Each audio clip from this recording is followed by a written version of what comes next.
அதனால் அந்த பாத்திரம் எப்படிப்பட்ட பாத்திரமா இருக்க வேண்டும்? அந்த பாத்திரம் சுத்தமான பாத்திரமாக இருக்க வேண்டும்.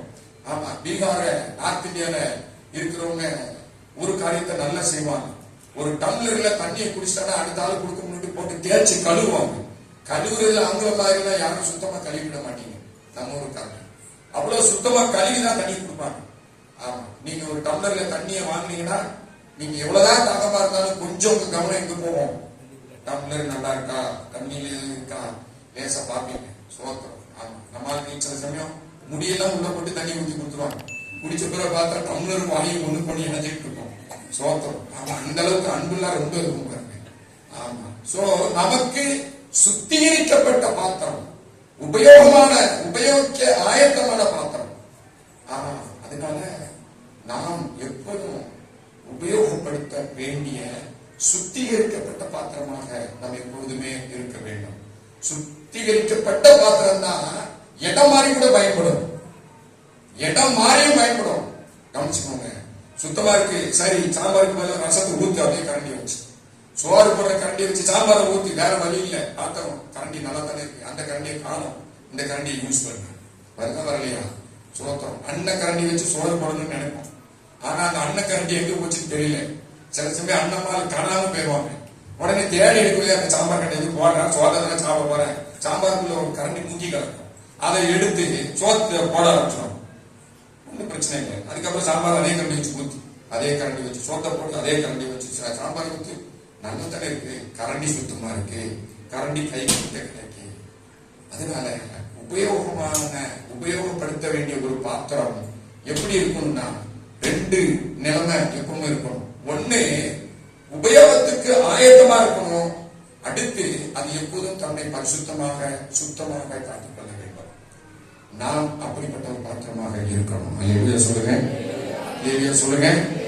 ஆமா, அப்ப நம்ம கொண்டு ஆண்டவர் செய்யணும்னு நினைக்கிறத எந்த நிலைமையில செய்வாங்க. நான் ஒரு ஐடி பிரின்சிபல். நான் கருவந்தியாங்கிற ஒரு பணித்தளத்துல என்னைய 2000 அங்க 4 வீடு இருந்ததுல ஒரு வீடை கொடுத்து அங்க குடும்பமா நாங்க போய் அங்க இருந்தோம். அப்போ ஐடி வேலையை ஆரம்பிக்கும் போது பார்த்தா ஐடிக்கு மேல்புறத்துல ஒரே கல்கோரி கிரஷர் ஓடி தூசியா பறக்கும், தூளா பறக்கும், வேத்தால வந்து ஆளே தெரியாது. அப்படிப்பட்ட கல்கோரி நிறைந்த பகுதி. இந்த சைடு பார்த்தா ஒரு கல்லறை, அங்க வந்து களிமண் தரதான், தோண்ட முடியாது. ஒரு பணத்தை புதைக்கிறதுக்கு 1.5 அடி குழி தோண்டி மேல மண்ணை போட்டு மூடிட்டு போயிடுவாங்க. மறுநாளே நாய் கடிச்சு இழுத்து நாத்தம் எடுத்து பணம் வெளியே கிடந்து அருவருப்பான நிலைமையில நாங்க நிறைய நேரம் பார்த்திருக்கிறோம். அதுக்கப்புறம் நாங்க ஜேசிபி வச்சு தோண்டி புதைச்சிருக்கிறோம். அப்படிப்பட்ட கல்லறை. பின்பக்கத்துல ஒரு விபச்சார விடுதி, இரவும் பகலும் வாலிபர்கள் வந்து போகிற ஒரு விபச்சார விடுதி. இந்த சைடு பிரஷர் தூசி, இந்த பக்கம் போன நாத்தம், பின்னால எப்பொழுதும் டென்ஷனான விபச்சார விடுதி. நான் அகஸ்டன் கேட்டேன், விரும்பத்தகாத ஒரு ரூம்ல ஒரு இடத்துல எப்படி உங்களுக்கு ஒரு ஐடியா ஆரம்பிக்கணும்னு தோணுச்சு? ஏதாவது சந்தோஷப்படக்கூடிய இடம் இருக்கா? அதை விட முன்னால டெல்லி கல்கத்தா போற ஹைவே ட்ரெயின் ரூட், ட்ரெயின் போயிட்டு வந்துட்டா, நிலக்கரி ட்ரெயின். டெல்லி கல்கத்தா நினைக்கிற எப்படிப்பட்ட இடத்துக்குள்ள எங்களை கொண்டே வச்சாங்க பாருங்க. ஆனா கர்த்தருடைய கிருபையினால அகஸ்டன் சொன்னாங்க, தம்பி, இப்படிப்பட்ட சூழ்நிலை மேல ஒன்னைய கர்த்தர் எப்படி பயன்படுத்த விரும்புறாருன்னு பாரு. நீ யார் அந்த பகுதிக்கு என்பதை யோசித்திருப்பாங்க. உன்னை கொண்டு இந்த 4 பகுதியிலையும் மாற்றத்தை கொண்டு வர கர்த்தரால முடியுமோ என்னமோ தெரியாது. கவனமா இருந்தாரு. இப்ப நாங்க அதே பகுதிக்குள்ள போய் அந்த பிள்ளைகளை எல்லாம் வெளில கூப்பிட்டு முதல்ல கிரவுண்ட்ல விளையாண்டு அந்த பிள்ளைகளுக்கு விளையாட்டு சொல்லி கொடுத்து, பந்து கொடுத்து, அதை கொடுத்து, அப்புறமா கொஞ்சமா புஸ்தகத்தை கொடுத்து சண்டே ஸ்கூல் ஆரம்பிச்சு எங்க இடத்துல கொண்டு வந்து ஸ்கூல்ல சேர்த்தோம். ஏன்னா பக்கத்துல எங்களுக்கு ஹிந்தி மீடியம் ஸ்கூல் இருக்கு. அதுல சேர்த்து பிள்ளைகளை படிக்க வச்சோம். படிக்க வச்சு பேரண்ட்ஸ் வச்சோம், அந்த பிள்ளைகளை படிக்க விடுங்க, நாங்க ஃபீஸ் கட்டிக்கிறோம் அப்படின்னு சொல்லி ஃபீஸ் கட்டணும். அதனுடைய தொடர்ச்சி அந்த பிள்ளைகளுக்கு ஒரு விடுதியை உருவாக்கி, அந்த பிள்ளைகளுக்கென்று தனியாக ஒரு ஹோமம் உருவாக்கி அந்த பிள்ளைகளை படிக்க வச்சோம். இன்னைக்கு 850 விபச்சாரிகளுக்கு பிறந்த பிள்ளைகளை ஜெம்ஸ் எடுத்து படிக்க வச்சு ஆளுமையாக்கிறது. அந்த பிள்ளைகள் திருமணமாகி குடும்பமாகி இருக்கிறாங்க. பைபிள் காலேஜ் படிச்ச ஊழியத்துல பிள்ளைகள் இருக்கு, டீச்சரா இருக்கிறாங்க, ஊழியர்களாக இருக்கிறாங்க. அப்ப ஏன் பார்வை அந்த விபச்சார விடுதிக்கு மேல வேற ஒரு மாதிரி மாறிச்சு. அதை மாத்துறதுக்கு கர்த்தரையா பார்வையை மாத்துறதுக்கு ஆண்டவர் உதவி செய்யலாம். இந்த சைடு கிரஷர் ஒரு கலெக்டர் வந்தார். அந்த கலெக்டர்கிட்ட அவர் ஆந்திராக்காரர், சார் 20 நாள் கிரஷர் ஓடுது, நாங்க தூசிக்குள்ள கடந்து மூக்குலையும் தூசி வாயிலையும் தூசி பல்ல கடிச்சா நெருங்கு சார் அப்படின்னு சொன்னேன். அவருடைய பார்த்தாரு, அவர் ஒண்ணுமே கண்டுக்கிடல. நான் நினைச்சேன் எல்லா கலெக்டரும் பெட்டிஷன் கொடுத்தோம், ஒரு கலெக்டர் முடிஞ்சு இவர் ஆந்திராக்காரன் நினைச்சேன், சொந்தக்காரன் நினைச்சு தமிழ் பேசுறாருன்னு சொன்னவன் இவர் கூட ஒண்ணு செய்யலன்னு நினைச்சிட்டு இருந்தேன். 3 வருஷம் தாண்டிச்சு. திடீர்னு பார்த்தா ஒரு நாள் சிஆர்பி போலீஸ் அது இதுன்னு சரமாரியா போலீஸ் பண்ணி எல்லாம் வந்து சுத்தி சுத்தி நிக்குது. நாங்க பாக்குறோம் என்ன நடக்குது. திடீர்னு போலீஸ் எல்லாம் இறங்கி அந்த கிரஷர் எல்லாத்தையும் பேன் பண்றாங்க, லேபர் எல்லாம் வெளியேற்றுறாங்க, உள்ள வராதிங்க, ஃபயர் ஷூட்டிங் ஆர்டர் எங்களுக்கு அப்படின்னு சொல்லி சுத்தி வேலையை போட்டு கம்ப்ளீட்டா பேன் பண்றாங்க. அப்பதான் அந்த கலெக்டர் காலையில் வந்து இறங்குறாரு. இறங்கி வந்து நாளைக்கு எனக்கு டிரான்ஸ்பர் இருக்கு அப்படின்னு நான் பாருங்க. பீகாரை பத்தி தெரிஞ்சவங்களுக்கு தெரியும். இந்த அதிகாரி மட்டும் டிரான்ஸ்பர் பண்ணிட்டு இந்த கிரஷரை பேன் பண்ணிட்டு மறுநாள் டியூட்டி பார்க்க முடியாது, இருக்க மாட்டான், சோழி பிடிச்சிருவாங்க. அவர் எப்படின்னா நான் டிரான்ஸ்பர் ஆகிறதுக்கு முதல் நாள் இந்த கிரஷரை பேன் பண்ணுன்னு தெரிஞ்சு அவர் அங்கன கூடி டிரான்ஸ்பர் ஆகல, அவர் டெல்லிக்கு போறாரு. அவருக்கு பின்னால் ஒரு பெரிய போர்ஸே கையில வச்சுக்கிட்டு எல்லாம் பேன் பண்ணிட்டு மறுநாள் 10 மணிக்கு பிளைட் ஏறி அவர் பண்ணி டெல்லியை கொண்டு போயிட்டோம். கர்த்தர் காலத்துக்கு ஏற்றபடி ஆட்களை பண்ண இப்படி எனக்கு என்னை சுத்தி இருக்கிற பகுதி என்னை விரும்ப தகுந்த பகுதியாக இல்லாத போதிலும் அதிலேயே கர்த்தருடைய ஊழியத்தை செய்யும்படிக்கு இன்னும் சொல்லப்போனா ஏத்தாலே எனக்கு ஒரு சென்ட்ரல் ஜெயில் இருந்துச்சு. அப்ப நான் ஒரு தடவை கலெக்டர் ஆஃபீஸ் போறதுக்காக காலையில் போகும்போது ரோட்டை மறிச்சிருக்காங்க. நான் கலெக்டர் ஆஃபீஸ் போகணும், என்னையா ரோட்டை மறிச்சு வச்சிருக்கீங்கன்னா ஒரு பெரிய கிரிமினல் ஒருத்தனை கொண்டுட்டு வராங்க ஜெயிலுக்குள்ள, அவன் உள்ள போய் அடைக்கிற வரைக்கும் ரோட்ல யாரும் போகக்கூடாது. என்ன மக்கள் கொஞ்சம் வர்றவன் கிரிமினல், நான் கிரிமினலா? நான் ரோட்டை மறிச்சு என்னையும் நிப்பாட்டி வச்சிருக்கான். என்ன மாதிரி 1000 பேர் நிக்கா கார்ல பைக்ல எல்லாம்.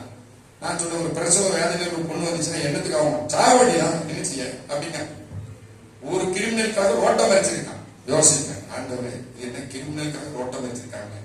ஒரு கேள்விக்குரிய வந்துச்சு. ஜெயில் ஊழியம் ஆரம்பிச்சது. ஜெயிலுக்குள்ள போனேன், சுவிசேஷத்தை சொன்னேன்.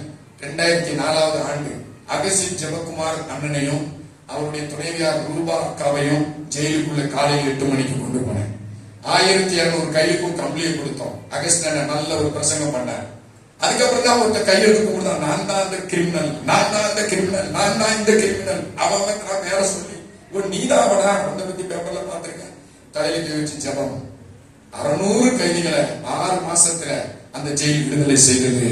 ஜெயில ஒரு பெரிய மாற்றம் உண்டானது மட்டுமல்ல, அங்க இருந்த ஒரு நக்சல் கைதி 42 கேஸ் இருந்தவர், 22 கொலைய திறந்த முகமாய் செய்தவர் இன்றைக்கு விடுதலையாகி நம்முடைய ஜெம்ஸுக்குள்ள அடுப்படியில கிடந்து கிச்சன் வேலை செஞ்சுட்டு இருக்கிறார். அப்ப ஜெயில் எனக்கு ஒரு சவாலை உண்டாக்கிச்சு, கிரஷர் எனக்கு ஒரு சவாலை உண்டாக்கிச்சு, விபச்சாரங்கள் எனக்கு ஒரு சவாலை உண்டாக்கிச்சு. எதுக்காக ஆண்டவர் என்கிட்ட நம்மள வச்சிருக்காரு? உங்க பகுதியில நீங்க சுவிசேஷம் சொல்றாரு எப்படிப்பட்டாரு? பத்தலும் தொத்தலுமா இருப்பான், பல்லு போன தாத்தாவா இருக்கும், நடக்க முடியாத பாட்டியா இருக்கும். இவங்களுக்கே தான் நம்ம சுவிசேஷம் சொல்லிட்டு இருப்போம். ஏன்னா அவங்க தான் எழுத்து பேச மாட்டாங்க. அவங்கதான் ஒரு நாள் கூப்பிட்டா வருவாங்க. இப்படியே நம்ம காலத்தை ஓட்டிட்டோம். யாராவது பார்க்குறது விளக்கமாரிச்சு பெருகிட்டு பாட்டியை மட்டும் போய் பாட்டி நல்லா இருக்கலாம் கேட்போம். அங்க ஒரு கிரிமினல் ஒருத்தர் இருக்கான்னு அவனை போய் சொல்ல முடியுதா? ஒரு சாராய வியாபாரி இருக்கான்னு அவனை போய் சொல்ல முடியுதா? ஒரு பெரிய கொலகாரம் உங்க ஏரியாவில் உங்களுக்கு தெரிஞ்சே இருக்கான்னு தெரிஞ்சா அவனை பார்த்து சந்தித்து பேச முடியுதா? நற்கிரியைகளை செய்யும் பிடிக்க நீங்க ஜாக்கிரதையா இருந்தா. ஒரு கிராமத்துல ஒரு சர்ச்சில் பிரசங்கம் பண்ண நான் போறேன். அந்த எப்பவுமே நான் பிரசங்கம் பண்ண போறதுக்கு முன்னாடி அந்த பகுதியில முன்னாலே எங்கேயாவது ஒரு டீ கடையில் உட்கார்ந்து முதல்ல இந்த சர்ச்சை பத்தி கேட்பேன். சர்ச்சை எங்க சர்ச்சு தான், ஜெம்ஸ் சர்ச்சு தான். மெல்ல ஒரு ரூட் எடுப்பேன், இந்த ஊழியக்காரர் எப்படி அப்படின்ட்டு. ஏன்னா கிராமத்தில் உள்ள டீ கடைக்காரன் எல்லா கதையும் கரெக்டா சொல்லுவான். அது ஜெம்ஸ் ஊழியக்காரர் நல்ல செய்தி சொல்றானா பொல்லாத செய்தி சொல்றானா நான் கேட்கறது வழக்கம். ஏன்னா நம்மள யாருக்கும் ஜெம்ஸ் தெரியாது. அந்த ஏரியாவுக்கு புதுசா இருக்கும். பைக்ல போய் கிட்ட வச்சுட்டு உட்கார்ந்துன்னு நானும் என் தம்பி இன்னொரு தம்பியும் போயிருந்தோம். ஒரு 3 டீ போடு அப்படின்னு பக்கத்துல கேட்டான். என்ன நம்ம 2 பேரும் இருக்கோம், 3 டீ போட சொல்றீங்க? பக்கத்துல ஒருத்தர் உட்கார்ந்து இருக்காரு, கண்ணுகள்ல வைக்க அப்படின்னு. ஒரு தாத்தா பக்கத்துல உட்கார்ந்து நியூஸ் பேப்பரை வாசிட்டு இருந்தார். ஆமா ஆமா உங்களுக்கு தெரிஞ்சவரான்னு இப்ப பாரு தெரிஞ்சவரா மாறுவார் பாரு அப்படின்னு டீயை வாங்கி சாச்சாஜி சாய் பி लीजिए முதல்ல அவன் கையில கொடுத்தேன். குடி டீயை குடி. பாபு பாபு பாபு டீ வாங்கிட்டேன். வாங்கி டீ குடிச்சிட்டு எந்த ஊரு யார் குத்த பிள்ளை நீ என் மேல சாச்சான்னு சொல்றேன். டீ குடி சாச்சானா சித்தப்பானா இருக்கும். சரியா? சித்தப்பான்னு யாரையாவது ஊர்ல நீங்க கூப்பிட்டுருவீங்களா? நாங்க கூப்பிடுவோம். சாச்சா சாச்சின்னு கூப்பிடுவோம். சாச்சா சாய் பி लीजिए பழக்கி வாங்கிட்டான். வாங்கிட்டு நான் இந்த பக்கத்துல ஒரு சர்ச்சு இருக்கல, நல்ல மனுஷன் ரொம்ப அன்பானவன், நீ அந்த சர்ச்சுக்கு போற, நான் இன்னைக்கு சாயந்தரம் அங்க வரேன், அங்க ஏதோ ஸ்பெஷல் மீட்டிங், அங்கதான் நான் தான் பிரசங்கம் பண்ண போறேன், நான் தான் காலையில போறேன், அன்னைக்கு சாயந்தரம் ஸ்பெஷல் மீட்டிங் நான் தான் பிரசங்கியாரு. அந்த சொல்றாரு, ஒரு ஸ்பெஷல் பிரசங்கியாரு ஒருத்தர் வரா, நல்ல பிரசங்கம் பண்ணுவாரா, அந்த மீட்டிங் நான் வரணும்னு யோசிச்சுட்டு இருக்கேன். சரி நீ முன்னாள் போடா பின்னால வரங்க. அவர் என்ன இப்போ நான் அதனால கூட்டாமலேயே அவரை சர்ச்சைக்கு வரதுக்கு கர்த்தர் உதவி செய்தார். நாம எப்படி நற்கிரியை செய்ய ஆயத்தமா இருக்கிறோம்? முதல் விஷயம், நாம எப்போதும் பரிசுத்தமாயும் நாம் எப்பொழுதும் ஆயத்தமாயும் இருக்க வேண்டும். நீங்க ஆயத்தமா இருக்கீங்களா? ஆண்டவருக்கு நீங்க ஆயத்தம் தானா? நடு சாமத்துல நமக்கு தூக்கம் கலையுது, உடனே மெல்ல எழும்பி அந்த டீ செடியில ஏதாவது கொஞ்சம் டீ இருக்கான்னு பார்த்து சுட வச்சு குடிச்சிட்டு தான் போய் படுக்கும். ஆனா ஆண்டவருக்குள்ள நடுசாமத்துல 12 மணிக்கு எழுப்புறது டீயை சுட வச்சு குடிச்சிட்டு படுக்கிறதுக்கு எழுப்பல. புரியுதா? அவருக்கு டீ செடி தேவையில்லை, உங்களை தான் தேவை. உங்களை 12 மணிக்கு எழுப்பி ஒண்ணு ஜெபிக்க வைக்கிறாரு, அல்லது வேதத்தை பாட்டி எதையோ வாசிக்க வைக்கிறாரு. நீங்க 12 மணிக்கு தூக்கம் கலைஞ்சிச்சுன்னா ஆடியா போட்டுட்டு டீ கடைக்கு பக்கம் போகக்கூடாது, டீ குடிக்கிற இன்னும் வரக்கூடாது. எழுப்பி உட்கார்ந்து, ஆண்டவரே என்னப்பா எனக்கு தூக்கம் போச்சு, என்ன விஷயம்னா யாரோ ஒருத்தருக்காக ஜெபிக்கும்படி அவங்க வாழ்க்கையில் இருக்கிற ஒரு போராட்டம். அன்று ராத்திரியில நான் இன்னைக்கு வரும்போது ஒரு மெசேஜ் தரேன், அண்ணனுடைய மெசேஜ். அவர் சொல்றாரு அவருடைய சாட்சியில, நான் ஒரு ஊழியத்தை முடிச்சுட்டு ரொம்ப டயர்டா வந்து படுத்துட்டேன். எவ்வளவு டயர்டுனா என்னால எந்திக்க முடியாது, அந்த மாதிரி ஒரு டயர்டு. நைட் 9 மணிக்கு வந்து படுக்க. அப்போ நான் வந்து ரூபாட்ட சொல்லிட்டு, அதாவது அக்காட்ட சொல்லிட்டு படுக்காம, எப்படி ரூபா நான் தூங்க போறேன், இங்க யாரும் எழுப்பக்கூடாது. 9 மணி நைட் சாப்பிட்டேன். வந்தாரு, குளிச்சாரு, ஏதோ குடிக்கிறதுக்கு கொடுத்தாங்க, குடிச்சாரு, போய் படுத்துட்டாங்க. அப்போ அந்த அக்கா சொல்றாங்க, சாப்பிட்டு படுக்கலாம், வேண்டாம் நான் நைட் என்ன சாப்பாடு வேணும், என்னை விட்டு யாரும் நீ எழுப்பாதீங்க அப்படின்னு போய் படுத்தாச்சு. இப்போ ஒரு 3 பேர் வீட்டுல வந்திருக்காங்க. அவங்க அண்ணனை பார்க்கறதுக்காக வராங்க. எத்தனை மணிக்கு? நைட்டு 9 மணிக்கு வராங்க. இந்த ஒரு பொண்ணு ஒரு வாலிபத்துல அந்த வீட்டுல வேலை செய்யறான். வேலை செய்யறான்னா படிக்கிறா, படிக்க வச்சுட்டு வேலை செய்வாங்க. அப்படி அந்த பிள்ளை அது கதவு போய் திறந்துட்டு அந்த வந்தவங்க 3 பேர் நிற்காங்க. உடனே அங்க இருந்து சத்தம் போடுது, அங்கிள் आपको देखने के लिए एक आंटी अंकल आया है அப்படின்னு சொல்லி. இவருக்கு கடும் கோபம். பிள்ளை டயர்ல வந்து படுத்து கிடக்கும். இந்த பிள்ளைக்கு கவர்ந்து நம்மள அங்க இருந்து அங்கிள் சரி அப்படின்னு சொல்லிட்டு அவர் உள்ள உட்கார வச்சு அது வருது. யார் வந்தா? நீ பாட்டுக்கு அங்க இருந்து அங்கிளுங்க இல்ல அங்கிள் நம்ம அதுக்கு அவங்கள பாக்குறது. சரி நீ இவருக்கு கோபம் ஒரு பக்கம், அந்த சாரத்தை கட்டிட்டு வந்து உட்கார்ந்து அவங்க பேச ஆரம்பிக்கிறாரு. பேச ஆரம்பிச்ச பிறகு அவங்க ஒவ்வொரு காரியத்தையும் சொல்லிட்டு, அவங்க சொன்ன விஷயம் என்ன தெரியுமா? இந்த 9 மணிக்கு அகசின் ஜெபக்குமார் அண்ணனை நம்ம பார்க்க போறோம். ஒருவேளை நம்ம அவரை பார்க்க முடியல அல்லது அவர் நம்மளை பார்க்கலன்னா நாம 3 பேரும் மருந்து குடிச்சு தற்கொலை செய்துவிட வேண்டும் என்று முடிவு பண்ணிட்டு தான் நாங்க இங்க வந்தோம். நீங்க இப்போ இந்த நேரத்தில் எங்களை சந்திக்கலன்னு சொல்லியிருந்தா, நாளை காலையில ஒரே குடும்பத்தை சார்ந்த 3 பேர் தற்கொலை பண்ணி செத்து விட்டார்கள் சொல்லி உங்களுக்கு செய்தி வந்திருக்கும். அப்பதான் என்ன நினைச்சாங்க, நாம சரீர பலவீனத்தை நினைச்சு நம்ம பாட்டுக்கு யாரும் வந்து எழுப்பாதுன்னு சொல்லி படுத்தோம். நல்ல வேலை இந்த பிள்ளைகிட்ட சொல்ல மாட்டோம். சொன்னது அக்காட்ட, இந்த பிள்ளைக்கு தெரியாது. இந்த பிள்ளைக்கு தெரியாம வச்சது கர்த்தர். அந்த 3 பேருடைய ஜீவனை பாதுகாக்க இந்த பிள்ளையை கர்த்தர் மறைச்சு வச்சார். அதனால அந்த பிள்ளை வெள்ளந்தியா வர்றவங்களை உள்ளே உட்கார வச்சு இங்க வந்து அங்கிளையும் எழுப்பி விட்டுட்டு, இந்த பிள்ளைகிட்ட சொல்லியிருந்தா இந்த பிள்ளை சொல்லியிருக்கோம் அங்கிள் தூங்குறாங்க நாளைக்கு வந்து பாருங்கன்னு சொல்லியிருப்போம். இந்த 3 பேர் போயிருப்பாங்க, பணமாதான் கிடைச்சிருப்பாங்க. உங்களை என்னை நம்பிதான் கர்த்தர் அநேகர் உயிரோடு வச்சிருக்கிறார். அநேகருக்கு ஜீவனை கொடுக்கிற ஜாக்கிரதையாயிருந்து அவர்களை மீட்டெடுக்க வேண்டிய பொறுப்பு உங்களுக்கு எனக்கு தான் இருக்கு. நீங்க ஒருவரை ஒரு பட்டம் தீட்டி அல்லது பெயர் சூட்டி அவரை நீங்க உதித்திடக்கூடாது. குடிகாரன், விபச்சாரக்காரன், கொலகாரன், இந்து ஆளு, RSS, BJP சொல்லிலாம் எவரையுமே நீங்க ஒதுக்க முடியாது.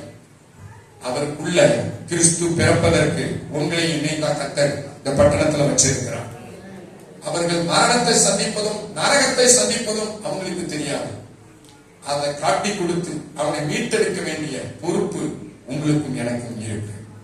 அவருக்கு ஏற்ற உகந்த காணிக்கையாக எப்போதும் நான் ஆயத்தமாக இருக்க வேண்டும். நாம காணிக்கை செலுத்தும் போது அது எப்படி பெட்டியில போடும்போது அது உள்ள விழுது, நம்ம கையை எடுக்கிறோம், அது தேவனுக்குரியதா மாறுதோ அது போல நாமும் ஒரு காணிக்கையாக. ஒரு பழைய பாட்டுல அந்த பாட்டு எழுதினுடைய சரித்திரத்தை சொன்னாங்க. அந்த வாலிப தம்பி காணிக்கை எடுக்கிற நேரத்துல அவன்கிட்ட காசு இல்லை. அந்த தட்டுல அவன் காணிக்கை எடுப்பாங்க. தட்டுல காணிக்கை எடுத்து கொண்டு வந்து வச்ச உடனே இந்த பையன் அந்த தட்டுல ஏறி நின்றுட்டான். காணிக்கைக்கு மேல ஏறி நிற்கான். அப்ப அந்த பாஸ்டர் கேட்டார், என்னப்பா நீ இதுக்கு மேல ஏறி நிக்க, கொடுக்க ஒண்ணுமே இல்லை. அதனால இப்ப புரிய நினைக்கிறேன், காணிக்கை தட்டுல நானே வந்து நிற்கிறேன், என்னையே நான் காணிக்கையா படைக்கிறேன். கரங்களை வந்து நல்ல சொல்லுங்க.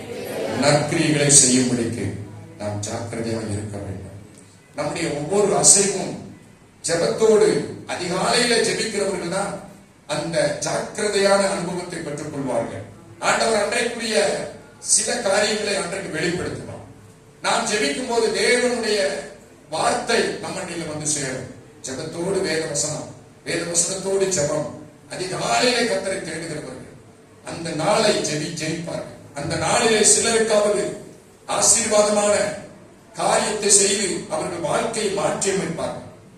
நான் ஐடி பிரின்சிபலா இருந்ததுனால நிறைய வாய்ப்புகளுடைய வாழ்க்கையில நான் செய்த காரியங்கள் எல்லாம் தாறுமாறான விளைவு உண்டாக்குனாலும் அவனை ரட்சிப்புக்கு ஏற்பாக மாறிச்சு. ஒரு பையன், அந்த பையன் பயங்கர சட்டக்கார பையன், 3-4 பேர்.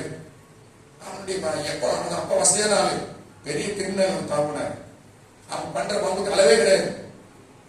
ஒரு நாள் திடீர்னு கூப்பிட்டு விட்ட எங்க வாட்ச்மேன் ஆர்கியூமெண்ட் பண்ணிட்டு இருக்கிறான். தமால அடிச்ச அடியில காது கிழிச்சு எடுத்தோம். அப்படியே தலை சுத்தி கீழே உட்காந்துட்டான். எனக்கும் என் வாத்தியார் மாதிரி எல்லாருக்கும் பயம்.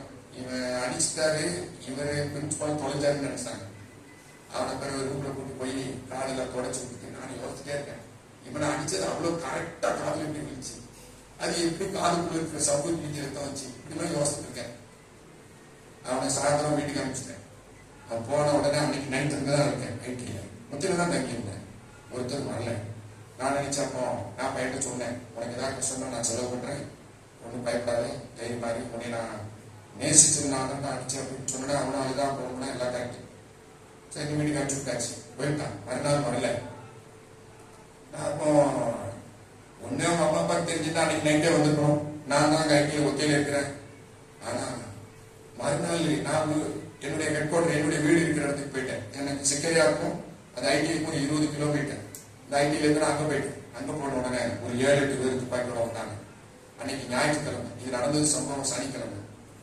அப்புறம் வெள்ளிக்கிழமை நடக்கு, சனிக்கிழமை அங்க இருக்கேன், ஞாயிற்றுக்கிழமை வந்தாச்சு. ஞாயிற்றுக்கிழமை ஒரு 7-8 பேர் துப்பாக்கியோட வந்துட்டாங்க. வாட்ச்மேன் சொல்றாரு, சார் ஒரு மோசமான கும்பல் உங்களை தேடி வந்துருக்கு, அவங்களுக்குள்ள வெப்பன்ஸ் எல்லாம் வச்சிருக்காங்க, எங்களுக்கு நல்லா தெரியுது, நீங்க எங்க இருக்கீங்கன்னு போன். நான் வீட்டுல நான் சேர்ந்து வா. சார் வராதிங்க, ரொம்ப விளைவை சந்திக்க வேண்டியிருக்கும். ஒரு விளைவு வராது, நான் வரேன் உங்களுக்கு வந்து பேசி எடுத்து கடைசியில காரியம் மாற்றி அமைச்சு. நான் என்ன நினைச்சுன்னா பெருசாக கதை சொல்ல முடியல. அந்த பையனை ட்ரீட்மெண்ட்டுக்கு நாங்கள் பொறுப்படுத்தோம். ட்ரீட்மெண்ட்டுக்கு ஒரு கிறிஸ்டின் ஹாஸ்பிட்டலுக்கு அனுப்புனேன். அங்கிருந்து ராஞ்சிக்கு அனுப்புனேன்.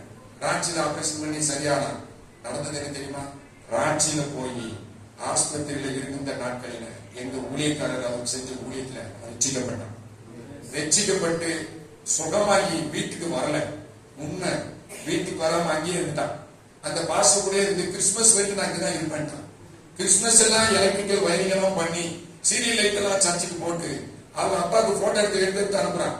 அவன் அங்கிருந்து இங்க வந்து என் பையனை ஒரே அடியில கிறிஸ்தவ நீர் மாத்தி விட்டீங்க. ஆஸ்பத்திரியில போய் வைத்தியம் பண்ணி பார்த்தா ஆஸ்பத்திரி வைத்தியம் பண்ணி அவனை கிறிஸ்தவ மாத்தி விட்டீராங்க. ஆமா, என் பிள்ளை அவனை அடிக்க எனக்கு உரிமை இருக்குன்னா அவனுக்கு சரியான கடவுளை காட்டி கொடுக்குற பொறுப்பு எனக்கு இருக்குல்ல, உனக்குதான் சொல்ல முடியாது, அவனுக்கு சொல்லி எனக்கு உரிமை இருக்கு அப்படின்னு கையெழுத்து விட்டுட்டு என்னவாவது பண்ணிட்டு போங்கிட்டு போயிட்டேன். இன்னைக்கு இமாச்சல் பிரதேசத்துல ஒரு சர்ச்சுக்கு உதவி ஊழியனா இருந்துட்டு அங்க இருக்கிற கவர்மெண்ட்ல சர்வெண்டா வேலை பார்த்து நல்ல விசுவாச குடும்பத்தோட இருக்காங்க. நான் எதுக்கு சொல்றேன்னா, நீங்க போய் யாரையாவது காதோட அடிச்சிடாங்க. என்ன அவர் ஒருத்தர் அடிச்சாரு சொன்னாரு, நம்மளையும் அடிச்சு, அதுக்கு இல்லை. நம்ம எடுக்கிற நடவடிக்கை ஒருவேளை ஏதோ ஒரு தவறான நடவடிக்கை எடுத்திருந்தாலும் கூட கர்த்தர் அங்கீகரிக்கும் போது அந்த தவறை கூட சரியா மாற்றி அவருடைய பணியை, அவருடைய காரியத்தை எவ்விதத்தில் செய்து முடிக்கிறார். நீங்க அதனால கர்த்தருடைய நடத்துதலுக்கு உங்களை விட்டு கொடுங்க. காரியங்கள் நிறைய சொல்லிட்டு போறோம். மூணாவது 2வது விஷயத்தை நம்ம வாசிக்கலாம் பாருங்க. தீத்து 3ஆம் அதிகாரம் 1 வசனத்தை ஒருத்தர் வாசிக்கலாம். தீத்து கீழ்ப்படிந்து அடங்கி இருந்து சகலவித நற்கிரிகள் செய்ய ஆயத்தமா இருக்க வேண்டும். பிற்பாடா இருக்கணும். முதல்ல சுத்தமா இருக்கணும், அடுத்து ஆயத்தமா இருக்கணும். பக்கத்துல உங்க கைப்பிடி சொல்லுங்க. முதல்ல சுத்தமா இருக்கணும், அடுத்து ஆயத்தமா இருக்கணும். எப்படி இருக்கணுமா? அடங்கி இருக்கணுமா, கீழ்ப்படியணுமா. நமக்கு இந்த 2 தானே பெரிய கஷ்டம். அடங்கி இருக்கிறதா? நாங்களே ஊரை அடக்க விரும்புறவங்க. ஆமா, நிறைய தலைப்புகளை பார்த்திருக்கேன். அதுல ஒண்ணு அடங்காத வாலிபன் அப்படின்னு சங்கம் இருக்கு. என்ன வாலிபன் சங்கம் எப்படி இருக்கு? திருநெல்வேலியில நிறைய சங்கங்கள் இருக்கு. வாலிப சங்கம், திமிருக்கிற சங்கம் இருக்கு, அடங்காத சங்கம் இருக்கு. இது இப்படி ஒரு சங்கம். வசனம் என்ன சொல்லுது? வாசிக்க 3:1 தீத்து துரைத்தனங்களுக்கும் அதிகாரங்களுக்கும் கீழ்ப்படிந்து அடங்கி இருக்கணும், சகலவித நற்கிரியைகளையும் செய்ய ஆயத்தமாக இருக்க வேண்டும். அடங்கி இருக்கணும். பெற்றோருக்கு பிள்ளைகள் அடங்கி இருக்கணும். விசுவாச மக்கள் சபைக்கு அடங்கி இருக்கணும். அதனுடைய அர்த்தம் கீழ்ப்படிந்து இருக்க வேண்டும். நாம தேவ சத்தத்தை கேட்கிறோம், அது தேவ மனிதன் மூலமாக உண்டாகிறது. கர்த்தர் இந்த சபையை போஷிக்கிறார், என் சபையில கர்த்தருடைய ஆவியானவர் கிரியை செய்கிறார். அப்படியானால் நான் கீழ்ப்படிய வேண்டியது அவசியம். காணிக்கையை காட்டிலும் பலியை காட்டிலும் கீழ்ப்படிதல் மேலானது. நாம கீழ்ப்படியும் போது சொல்றது செய் அப்படிங்கிற சத்தம் என் காதுக்குள்ள இருந்தா நான் தப்பிக்கொள்வேன். ஆமா, அது என்ன இது என்னன்னு நிறைய பேருக்கு கீழ்ப்படிதலுக்கு வழி இல்லை. சோத்திரம். என்னுடைய ஸ்டூடெண்ட்ல ஒரு ஸ்டூடெண்ட் மறக்க முடியாது. ஆனந்த்னு ஒரு பையன் படிச்சான். அப்ப நான் இங்க பிரின்சிபல் தமிழ்நாட்டுல. அப்ப அந்த பையன் நல்லா படிப்பான். அவனுடைய கூட பிறந்தவங்க டாக்டர், என்ஜினியர், பெரிய பெரிய பொறுப்பு. இவன் 7வது பையன் அவங்க அப்பாவுக்கு. அவன் கடைசியில் ஐடியில் வந்து போடுறாங்க. நான் கேட்டேன், அந்த அவங்க கான்ட்ராக்டிங் அவ்வளவு அழகா இருக்கு. பையன் நல்லா ஸ்மார்ட்டா இருக்கான். இங்கிலீஷ் பேசுறான், தமிழ் பேசுறான், நல்லா பேசுறான். அப்ப நான் எனக்கு இங்கிலீஷ் வந்து அவன் நல்லா பேசுறான் நம்மளை விட. அவன்கிட்ட கேட்டேன், இப்படி எல்லாம் படிக்கணும், அவன் எல்லாம் கான்ட்ராக்டிங் நல்லா இருக்கு. உங்க அண்ணன் ஒருத்த டாக்டரு, அக்கா ஒரு இன்ஜினியரு, இன்னொரு தம்பி ஒருத்த டாக்டரு, ஏன் உனக்கு படிக்க முடியல அப்படின்னா, சரி அதெல்லாம் வந்துங்க எனக்கு அட்மிஷன் கொடுங்க அப்படின்னா. அவங்க அப்பா அவனை வெளியில அனுப்பிட்டு சொன்னாரு, சார் பையன் கொஞ்சம் முரட்டா இருக்கான், எப்பயாவது 2 வருஷத்தை வாட்டிங்க சார், அவனுக்கு என்ன செலவானாலும் தந்துடுறேன் சார் என்னாரு. சரின்னாச்சு. பையன் சேர்ந்துட்டு போன பிறகுதானே தெரிஞ்சது. தொட்டதுக்கெல்லாம் கம்ப்ளைண்ட், எதுக்கெல்லாம் சண்டை, வந்ததுக்கெல்லாம் வம்பு. பெஞ்சி அழுக்கா இருந்தா அதை தொடச்சு உட்கார வேண்டியதானே. அதுக்கு தானே காப்பி ட்ரௌசர் கொடுத்துருக்கு. பெஞ்சி இப்படி அழுக்கா இருக்கவும் உட்காரலாம். இதெல்லாம் குறைக்கிறதுக்கு நீங்க ஐடியில நாள் வைக்க மாட்டீங்களாங்க. சாப்பாடு பார்த்தா ஒரு கத்திரிக்காய் ஒரு சின்ன புழு தூக்கி வந்துடும், பிளேட்டோட வந்துடும். இதை மனுஷன் சாப்பிடுவானு இதை பாருங்க, இதுல ஒரு புழு கிடைக்கும். இதை வச்சுட்டு நீங்க வந்து ஐடியில நடத்துறீங்க. எல்லாத்துலயும் குடிக்கிற தண்ணி டம்ளர் எல்லாத்துலயும் பிரச்சனை. நான் பொறுத்து பார்த்து அவங்க அப்பாவுக்கு பேசினா இருந்து கும்பிடுவாரு, காலில் இருந்து கும்பிடுவாரு. சார் இதுதான் எங்க வீட்டுல நடக்கும். உங்க வீட்லயாவது உங்க டேபிள்லயாவது வந்து சாப்பாடு பிளேட்டை வச்சுட்டான். எங்க வீட்டுல பிளேட்டை தூக்கி அப்படி எரிவான். அது பறக்கும். சாம்பாரெல்லாம் சோறோட போய் விடும். எவன் பாட்டு போவான். சார் எங்களுக்கு வேதனை தாங்க முடியல, இவனுக்கு எப்படியாவது 2 வருஷம் பிடிச்சிருக்கு சார். என் மூத்த பையன் இதுல பாம்பேல ரயில்வேல ஒரு கான்ட்ராக்ட்ல இருக்கான். அவன் அனுப்பிடுறேன் சார். அவன் சொன்னான், இவனை ஒரு ஐடியாவது படிக்க வச்சு அனுப்புங்க, இவனை லேபர் உடையா சேர்த்து நான் தொழிலாளர் உடையா சம்பளம் கொடுக்கன்னு சொல்லியிருக்கான். எப்படியாவது காப்பாத்துங்க சார். சரி படிக்க வச்சுட்டு போகும்போது நான் அவனை மணிக்கணக்காக உட்காந்து பேசினேன். ஆனந்த், நீ இந்த மாதிரி சின்ன சின்ன விஷயத்துக்கெல்லாம் போகக்கூடாது, தப்புடா, நீ இருக்கக்கூடாது, வாழ்க்கையை மாத்திக்க, இது உனக்கு ஆகாது அப்படின்னா அவன் சட்டையே படல, கொஞ்சம் கூட பொறுப்பெடுக்கல. சார் நான் தான் ஒரே வாழ்க்கை, இப்படிதான் வாழ்ந்தாங்க. நான் நினைக்கிற உலகம் வேற, நீங்க வாழ்ற உலகம் வேற. நீங்க குப்பைக்குள்ள இருந்து வாழ்வீங்க, நான் குப்பைக்குள்ள இருக்க வேண்டிய அவசியம் இல்லை. நீங்க பொய் உலகத்துல வாழ்வீங்க, நான் பொய் உலகத்துல வாழ வேண்டிய அவசியம் இல்லை. நான் கதை படிச்சிருக்கேன். என்னையெல்லாம் எவனும் எழுத்துல நிக்க முடியாது. என்கிட்ட எவனும் போய் சொன்னா சொல்லி பார்ப்பேன், இல்லைன்னா தூக்கி போட்டுவேன். அப்படி ஒரு தடவை சண்டையை வந்து ஒரு தூக்கி போட்டான் மணல்ல. இப்படி எல்லாம் நடந்துச்சு. கடைசியா நான் சொன்னேன், அதை காண உன் வாழ்க்கையை நீ காப்பாத்துங்க, என்னால முடிஞ்சதை நான் செஞ்சிருக்கேன், போயிட்டு வா அப்படின்னு. அவங்க அப்பா கையெழுத்து கும்பிட்டு நிறைய காய்ச்சல் மிச்சம்லாம் கொண்டு கொடுத்துட்டு சந்தோஷமா தான் போனாரு. ஒரு 3 மாசம் கழிச்சு வந்தார். அவர் வரும்போது ஜன்னல் பார்த்தேன். அப்பா அப்படின்னு சொன்ன ஆனந்த் உங்க அப்பா வரு, நேரம் உள்ள வர சொல்லிவிடுங்க. உள்ள வந்தார். உள்ள வந்து உட்கார்ந்தவர் சோஃபால வந்து உட்கார்ந்துருக்கான். முகத்தை மூடிட்டு ஓட அழுதார், சத்தம் போட்டு அழுதார். எனக்கு நடக்கல, எதுக்குடா இப்படி அழுகிறாரு? ஒருவேளை சோழலாம் காணும், ஒருவேளை ஒய்ஃப் இறந்துச்சோ, அது வேற யாரும் இறந்தாங்க என்னமோ அப்படின்னு சொல்லிட்டு நான் எந்திரிச்சு தோல்ல கை வச்சு, ஐயா எதுக்கு அழுகிறீங்க?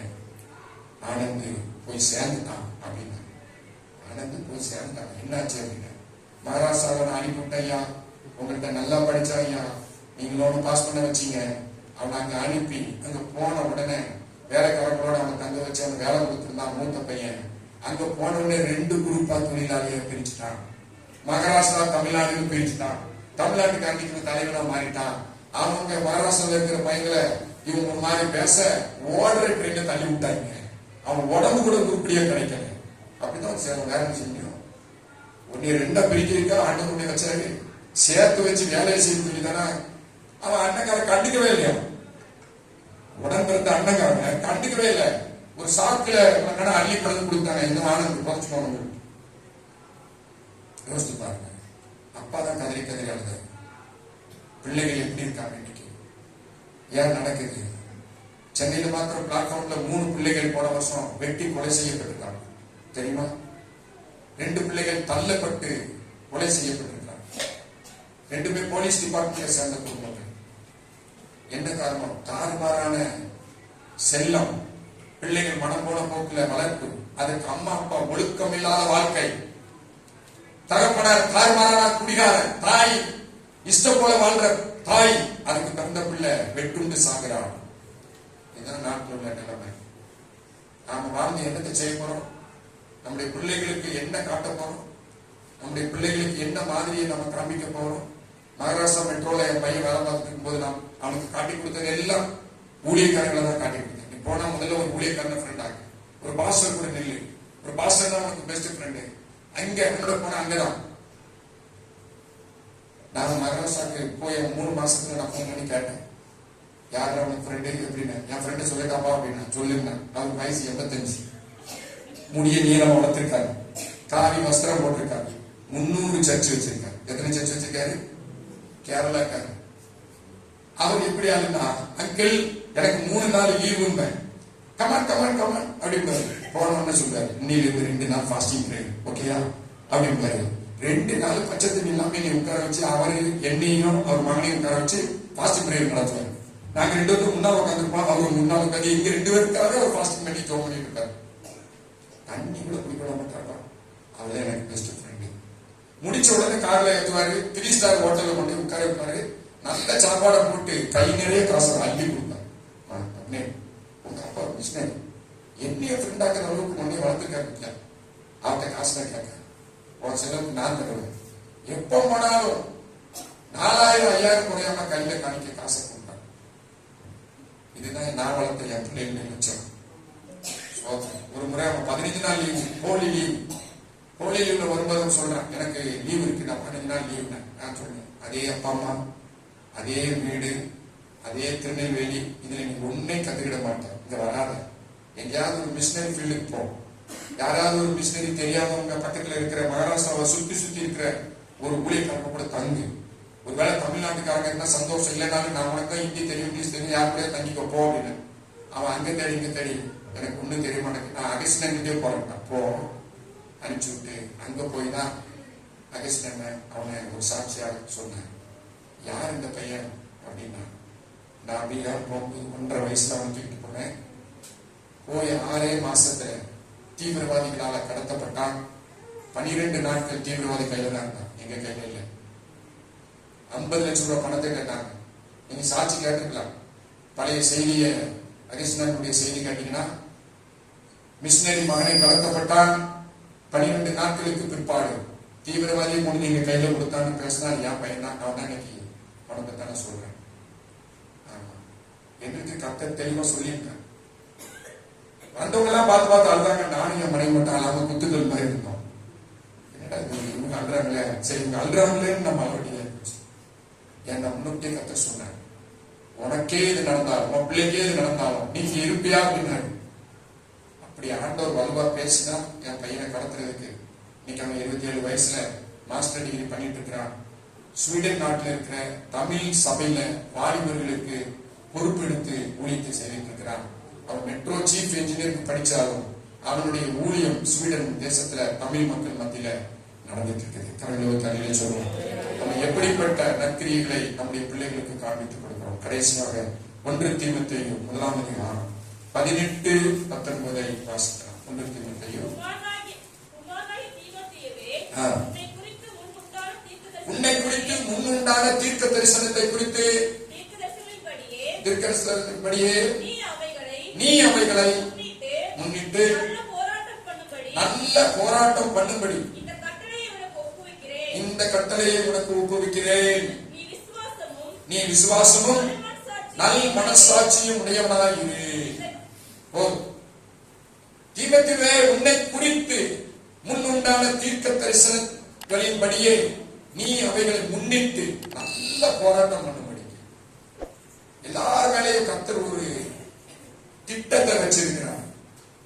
ஆமா, ஒருத்தரையும் தப்ப முடியாது. நீங்க பாவத்திலிருந்து தப்பி நரகத்திலிருந்து தப்பி பரலோகத்துக்கு போறதுக்கு மட்டும் ஆண்டவர் உங்களை தெரிஞ்சுக்கிடல. நல்லா புரிஞ்சுக்கிடணும். நீங்க ஏதோ நரகத்துக்கு தப்பி பரலோகத்துக்கு போறதுக்கு மட்டும் ஆண்டவர் உங்களை தெரிந்து கொள்ளவில்லை.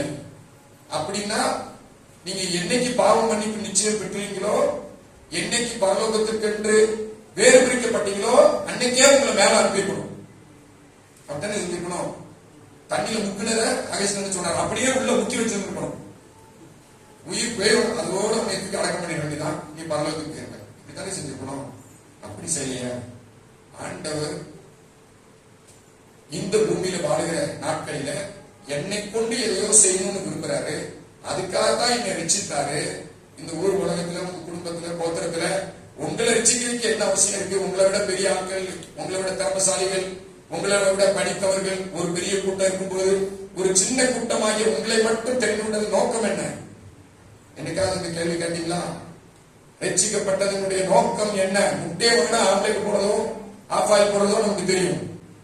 என்னைக்காவது முட்டையை வாங்கி சும்மா வச்சிருக்கீங்களா? 6 மாசத்துக்கு முன்னால வாங்கின முட்டை பிரதர் அப்படின்னு வச்சிருக்கீங்களா? அது 6 மணி நேரத்துக்குள்ள அது பாயில் ஆயிடும். ஆமா, அரை மணி நேரத்துல அது பாயில் ஆகி வயிற்றுக்குள்ள போயிடும். அது மட்டும் தெரியல. நாம ரட்சிக்கப்பட்டோம், அபிஷேகிக்கப்பட்டோம், சபையில விசுவாச பிள்ளையா மாறணும். எதற்காக நீங்க இந்த சபைக்கு வாரீங்க? பாஸ்டர் மாதிரி இந்த கேள்வி கேட்காம இருக்காங்களேன்னு எனக்கு ஒரு வருத்தம். யார் நீ இங்க இருக்கு வரன்னு கேட்கணும். ஒவ்வொருத்தரையும் எப்படி கேட்கணும் சொல்லுங்க. ஹோட்டல்ல போய் உட்கார்ந்தவனு ஒருத்தன் வரான், அவன் என்ன கேள்வி கேட்கான்? நீ அவன்கிட்ட நான் சும்மா தான் வந்து உட்கார்ந்துருக்கேன் சொல்லி பாருங்களேன். சும்மா வந்தேன், பெஞ்சில சேர் காலியா இருந்துச்சு, அதனால வெயில் அடிச்சது விடுங்க, அதனால உள்ள வந்து உட்கார்ந்தேன்னு சொன்னா அடுத்த நிமிஷம் என்ன சொல்லுவான்? எலும்பு முதல்ல அடிமா. நீ சும்மா வந்து உட்காருக்கா சேர் போட்டு நானே இவ்வளவு பெரிய ஹோட்டலை வச்சுக்கிட்டு உட்காந்துருக்கேன். பட்டையில போய் மெல்ல சொல்லுவான், இவன் சும்மா உட்காந்து பார்த்துருக்காங்க என்னன்னு பாருங்கம்மா. ஓனருக்கு மெல்ல எடுத்து வருவாரு, எந்த ஊருடைய உட்காந்து எலும்பு முதல்ல அடிப்பாரு. இது சும்மா உட்காருக்கு ஹோட்டல் இல்லை, சும்மா உட்காருக்கு சர்ச்சும் இல்லை. நமக்கு இந்த விஷயம் தெரியாதனால பாசனால ஐயோ பாவம், உங்க பாசம் உங்களை எப்படி நடத்துறாருன்னு தெரியல. நானா இருந்த வாசல்ல நீ இருக்கு வர, நீ யாரு பாவங்கள? இந்த சபைக்கு நீ யாரு? நான் விசுவாசி. எதுக்கு இங்க வர? நீங்க கூட்டிங்க வர, நான் கூட்டலையா? நீ போகும்போது நீ கர்த்தருக்கு எதையாவது செய்யறதுக்கு இருந்தா உள்ளவா? நீ கர்த்தருடைய குடும்பத்துல ஒருவனா இருந்தா உள்ளவா?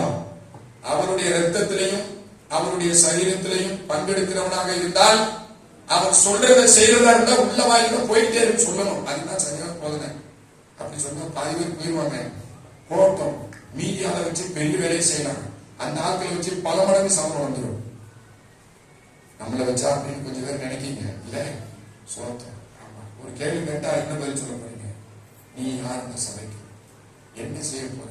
எதுக்காக இந்த சபைக்கு வாங்க? சோத்திரம். ஆராதிக்க வரணும் அப்படின்னு. ஆராதிக்க வர்றதுக்கு இந்த கட்டத்துக்குள்ளே வரணும், வீட்டிலே உட்கார்ந்து ஆராதிக்கலாம். நாம ஆராதிக்கும்படி வருகிறோம், அவருக்கு எதையாவது செய்யும்படி வருகிறோம். என்னை கொண்டு அவர் என்ன செய்யணும்னு நினைக்கிறாரோ, ஓ தீமோத்தேயுவே, உன்னை குறித்து உண்டான தீர்க்க தரிசனங்களின்படியே, உன் மேல இருக்கிற தேவ திட்டத்தின்படியே அதை அறிஞ்சதுனால்தான் ஒரு நல்ல பெரிய சபையை விடுறதுல எனக்கு கஷ்டமா இல்லை. ஒரே மகளா 2 குடும்பத்துக்கு இருந்த என் மனைவிய சொல்லாம என் கூட வந்தான். நாங்க ட்ரெயின் ஏறும்போது நானும் என் பையன் மனைவி 3 அட்டை பெட்டியில எங்க துணிமணி பாத்திரங்கள் எங்களை வழி அனுப்பி விட்டது யாரு தெரியுமா? ஐடி பையனும் வாத்தியார் மாதிரி தான் வந்தாங்க. அவ்வளவு பேர் ஒருத்த மாசம் கொண்டு வந்து கொடுக்கான், ஒருத்த பாப்கார்னை கொண்டு வந்து கொடுக்கான், ஒருத்தன் ஒரு வாழைப்பழம் கொண்டு கொடுக்கான்.